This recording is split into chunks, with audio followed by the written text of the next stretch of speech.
បាទជំរាបសួរពុកម៉ែបងប្អូនលោកយាយលោកតាទាំងអស់ថ្ងៃនេះខ្ញុំបាទបានលើកយកគាថាបន្សាបមុនខ្មៅមួយមេដើម្បីយកមកចែករំលែកទៅដល់ពុកម៉ែបងប្អូនលោកយាយលោកតាទាំងអស់យកទៅសិក្សារៀនសូត្រណាគាថាបន្សាបមុនខ្មៅនេះណារបៀបប្រើប្រាស់ណាបើសិនជាពុកម៉ែបងប្អូនលោកយាយលោកតាទាំងអស់ណាត្រូវអំពើអំពាន់ខ្មោចព្រាយបិសាចអាបធ្មប់របស់គេធ្វើឲ្យយើងឈឺណាយើងអាចយកគាថានេះណាមកសរសៃផ្លុំដាក់ទឹកយកមកពិសាឬក៏ធ្វើទឹកស្រោចខ្លួនឯងទៅណាដើម្បីបន្សាបអំពើមុនខ្មៅណា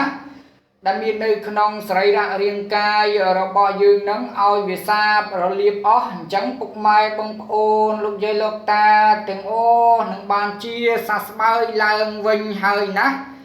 អញ្ចឹងទេកុំឲ្យខាតពេលវេលាកាន់ទៅវិញឆ្ងាយយូរណាយើងចូលទៅរៀននៅគាថាយើងទាំងអស់គ្នាអ្នកហាំងអ្នកមោពុទ្ធាយៈអ្នកពាំងយៈយៈពាំងអ្នកម្ដងទៀតអ្នកហាំងអ្នកមោពុទ្ធាយៈអ្នកពាំងយៈយៈពាំងអ្នក